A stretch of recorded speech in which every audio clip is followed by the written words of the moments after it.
Tonight, Broken Hill once again in the COVID border bubble twilight zone, and drivers urged to be understanding towards learner drivers on our local roads.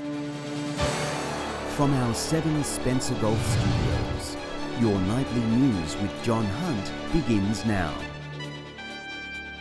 Good evening. Broken Hill locals are once again trying to understand the border bubble, dealing with a third set of rules in the space of just over a week. The change coming hours after the Mayor warned SA's border rules are affecting the health of locals.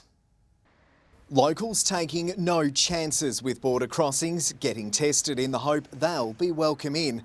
But almost 2 years into the pandemic, confusion is thick and trust wearing thin. Watch very closely any announcements about border changes, because the South Australian government will probably change something at 10 p.m. at night and forget that this affects everyone. Under new rules, any children under 12 years and 2 months and accompanying adults must get tested within 72 hours before entering, and after entering, isolate until they can get tested again. It is clear as mud what South Australia puts out. There's still confusion as to whether all border bubble residents must get tested. Locals advised to assess their personal requirements through Entry Check SA. Our health boss admitting demand for testing is creating a strain on the system. Certainly we'll do our best to support our community to normalise their lives as much as possible. That will put us under pressure, absolutely. Broken Hill and the unincorporated area has reached 95% double dose, including those aged 12 to 16. No new cases were recorded in the district to 8 p.m. Lachlan Itter, 7 Spencer Golf News. A popular Port Lincoln business is cleaning up after a fire last night. Staff at King Neptune Seafoods called emergency services around 10 p.m. after noticing smoke coming from the roof. 8 firefighters managed to contain the blaze before 2 adjoining units were damaged. The damage bill is estimated at $40,000. Police are investigating, but the cause of the fire is believed to be accidental. New recommendations have been tabled to ensure the region's wildlife and habitat don't suffer during a bushfire. The task force was set up following the 2019-2020 summer bushfires. 8 key recommendations have been put forward, including advice regarding funding and coordination to ensure wildlife are kept safe. A lack of a central information hub, one issue that was highlighted.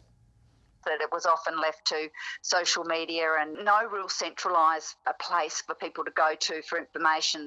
More information can be found on the Environment SA website.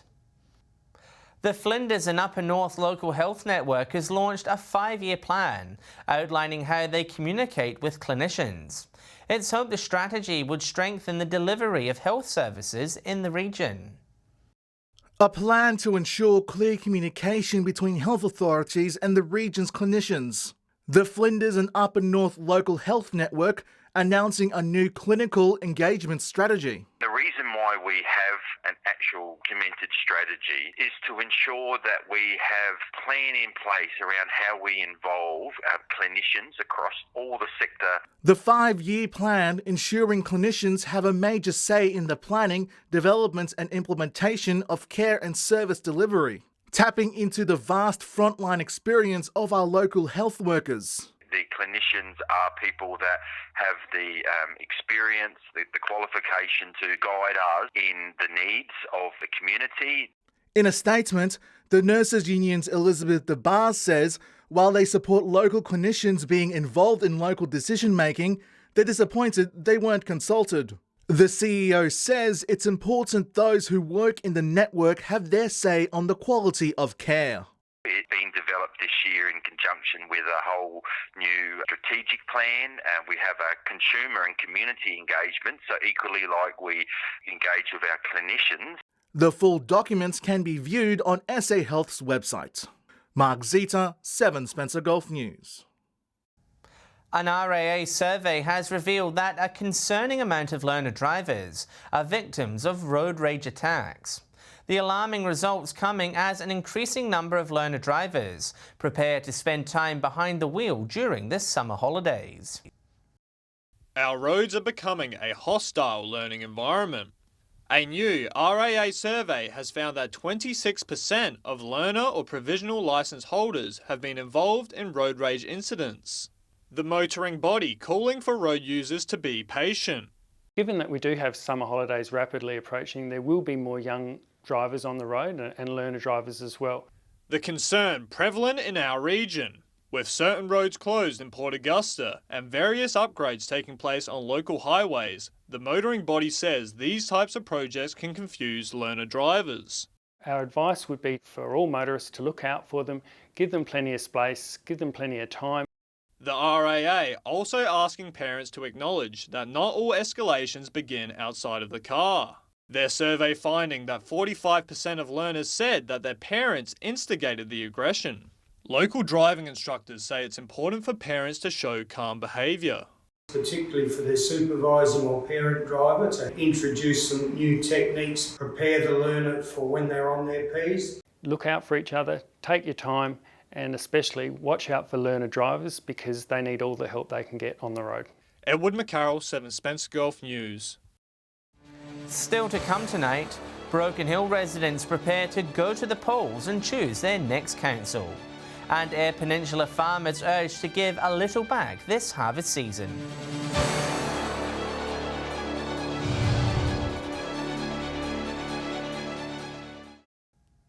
Welcome back. Broken Hill's mayoral candidates have spent the final day at pre-poll before the official voting day tomorrow. All sounding fairly confident, but knowing ultimately their success is now out of their control. A quiet pre-poll period coming to an end. No campaign material and no how-to-vote cards, creating an unusually relaxed environment. Half the time they just said, hello, how's it going? You know, talk about the weather, talk about a lot of things. It's a good feel out here. Also bucking the normal, the small list of mayoral candidates hoping to be popularly elected. 3 candidates makes a difference, and only voting one again above the line is the other part. There's no preference given, and so, that's going to make a difference. While plenty of barbs have been thrown today, all mayoral hopefuls expressed support for their rivals. Win or lose, I'm just so proud of what happened, and I wish the very best to both Dave and Daria. It's not easy running for the position of mayor. With the election postponed a number of times, the new council will be sworn in more than a year after their term should have started. Gigi Barb, the only councillor candidate running as an independent. Very excited about the future of Broken Hill. We have lots of new residents here, and I want to make sure that everyone's happy. A restrained end to campaigns, knowing there's nothing more to do than let the race be won or lost. Lachlan Ittis, 7 Spencer Gulf News. A call has been put out to farmers across the Eyre Peninsula, asking for them to donate grain this harvest. The Eyre Peninsula Community Foundation giving growers the opportunity to offer up some of their crops for future funding. Local farmers asked to give back this harvest. The Eyre Peninsula Community Foundation launching its growers donation program to support those in the region doing it tough. We provide community grants, and that is money that is raised from interest and dividends on our corpus, which goes out into the community, and we support a number of valued community organisations. Mr Downing urging those who have spared produce to think of those less fortunate. We like to think that farmers enjoy the culture on Eyre Peninsula, and this is an opportunity for those who've got some spare grain to think about leaving a little bit with the Eyre Peninsula Community Foundation. Donations can be made through the National Grower Register or the Foundation directly. We don't want all your money, but we just like to think about just maybe a tonne of grain. In the meantime, the chairman says they're continuing to help support local community groups. We've provided funding for the Cleve Men's Shed. We've also provided funding for other wonderful organisations like a pie warmer for the Wanilla Hall or road safety lessons at Lock. The recent rain here in Port Lincoln has made it a challenging few weeks for growers. The foundation emphasising to the community that no donation is too small. Henry Millick, 7 Spencer Gulf News. Spencer Gulf pool owners are asked to check their pool safety equipment ahead of the summer holidays. New statistics show more than half of Australians don't regularly check their fences to ensure children are being kept safe. It's an ominous warning for all pool owners across the Spencer Gulf. Authorities say by not maintaining your pool's safety features, you could be putting your family's safety at risk. By not maintaining your swimming pool safety features and your swimming pool fence and gates, people are putting themselves at risk for an accident to occur, and the legislation requires you to maintain your fence and keep it in good working order at all times. The push to check safety features coming as part of Check Your Pool Gate Month. New statistics finding 57% of pool owners across the country admit they don't have time to check the safety of their pool fences. Australian swimming personality Laurie Lawrence urging people to conduct checks before hosting guests. Make sure that your latch and your hinges are in top working order and get someone to supervise the kids. Designate a pool watcher. The Whyalla City Council says heavy penalties apply to ratepayers if they're found to be non-compliant. We only inspect when the pools are new and installed, and we undertake mandatory inspections. But it's up to the pool owners to ensure that they're undertaking maintenance to their fence and keeping it safe. Residents can check with their local council if they have any questions. Mark Zita, 7 Spencer Gulf News. Stay with us. Port Pirie hosts a sports competition with a twist, and Port Augusta motorcyclists prepare to ride for disadvantaged children.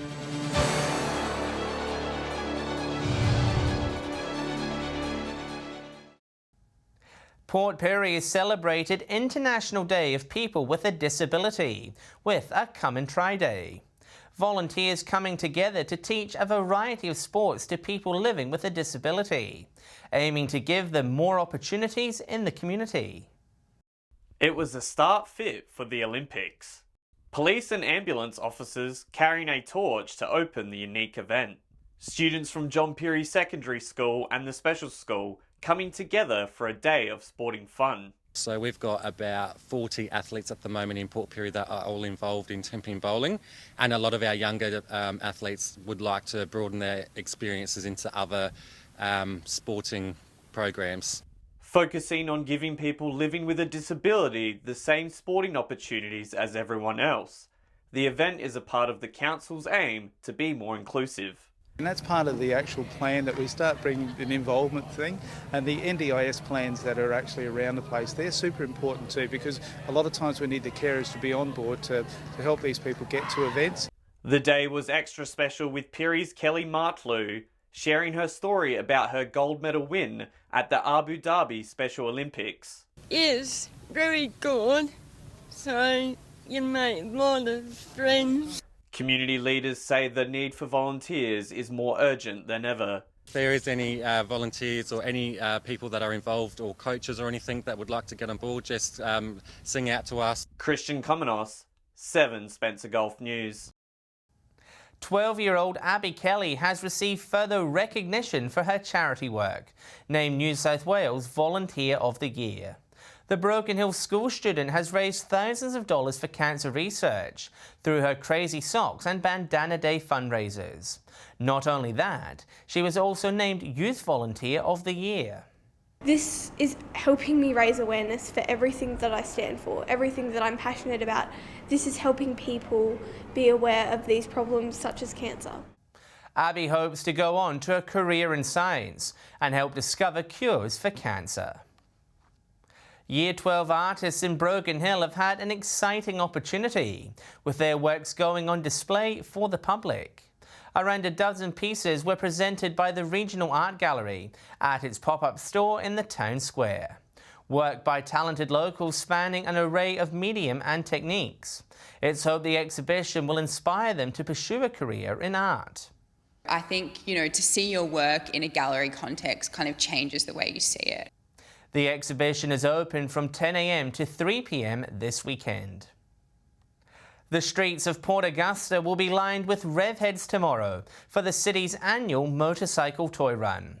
The event an opportunity for riders to take pride in not only their motorbikes, but also bring some Christmas joy to local children. Engines at the ready for a good cause. 3 decades ago, there was fewer than 20 motorcycles in Port Augusta's motorcycle toy run, but this Saturday will be far different.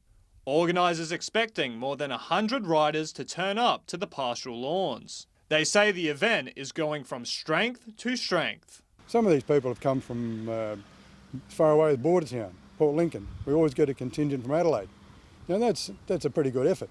The community is encouraged to come along to the park with toys they would like to donate. The toys will be placed on the back of the bikes and paraded around town in a procession led by the big man in red.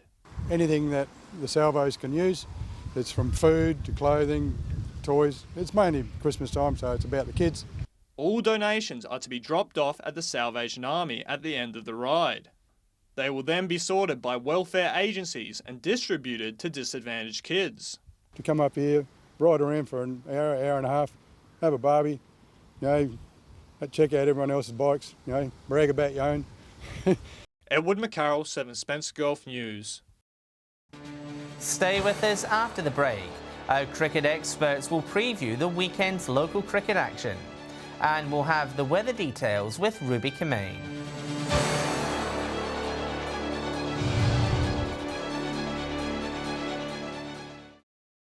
Hello again. Time to go around the grounds and check in on the weekend's local cricket fixtures. With a preview, here's our experts with their tips.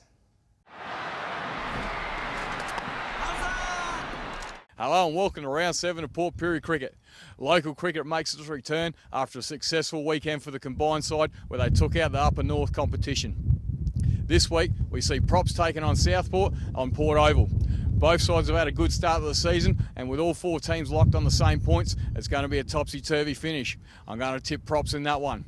Here at Memorial Oval, we got Wandera taking on Port Germain. Both sides are pretty evenly matched, and this game should be a good one. I'm going to tip Port Germain. Yeah, g'day and welcome to round 6 of Port Augusta Cricket. This week we see South Augusta take on Corn at Etzer. It should be a very good match. South and Corn are right up there. I'm going to lean towards South to beat Corn. The other match sees West Augusta take on Central Stirling at Chinnery. Again, this should be a good match. West are yet to win. They'll be trying to win this match, but unfortunately I can't see them beating Central Stirling. So there are my 2 winners, South Augusta and Central Stirling.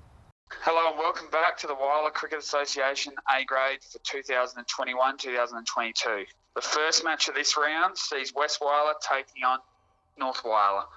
In this one, I think North Wyler are going to be at full strength, so I see them taking it out. The second match of the round sees Rupina taking on reigning premiers Central Wyler. I think Centrals might just be too good in this one. Welcome to the Port Lincoln Cricket Tips. No club cricket this weekend. We have association matches and the Henderson Shield. We travel up to Cummins this weekend on Saturday to play Great Flinders. The first 11 will be led by Liam O'Day, and they're playing at the Cummins Oval. Should be some good games of cricket, picking Port Lincoln in both grades to get the job done. On Sunday, we back up against Tumby Bay here in Port Lincoln, 10:30 start. First 11 on Centenary Oval, again led by Captain Liam O'Day. This should be another good game of cricket. Last year, Tumby Bay were a very strong Henderson Shield side. Going to tip the Lincoln team to get over the line in what should be another fantastic weekend of Port Lincoln cricket.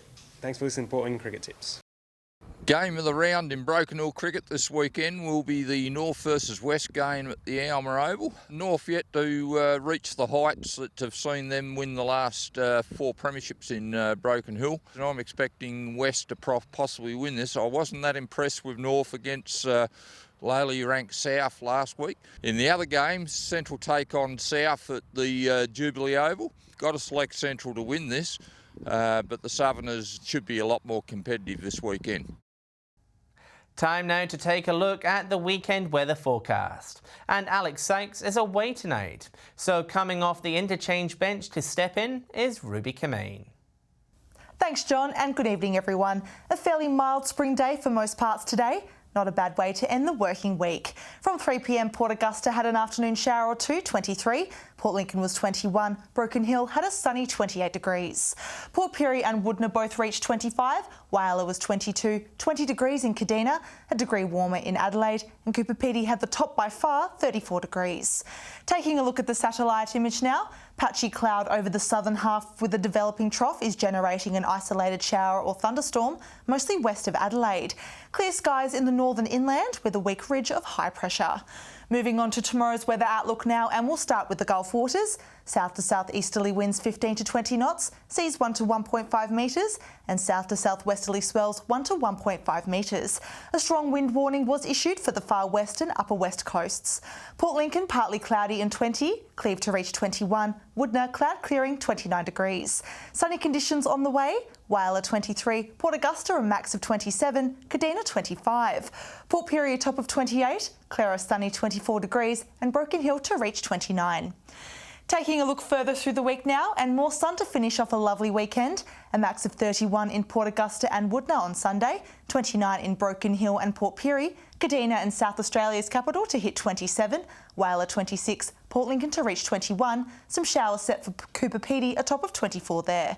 To Monday, and the countdown really is on until Christmas. Temperatures mainly in the 30s except for Port Lincoln, 24 degrees, a max of 30 for Whyalla, Kadina, Broken Hill and Adelaide. Looking over to Tuesday, 33 in Cooper Pedy and Broken Hill, 27 the top in Port Augusta and Port Pirie, Kadina a max of 26. And that's all the weather from me for tonight. I'll see you later with an update. Good night. Thanks, Ruby. And that's the local news for tonight and the week. It's also my last week with you for the year. I want to wish you all a very Merry Christmas and a safe holiday break. I look forward to joining you again in 2022. Thanks for your company this week. I'll have updates later, and Ruby Kemain will be back behind the desk on Monday at 7 p.m. Have a great weekend. Good night.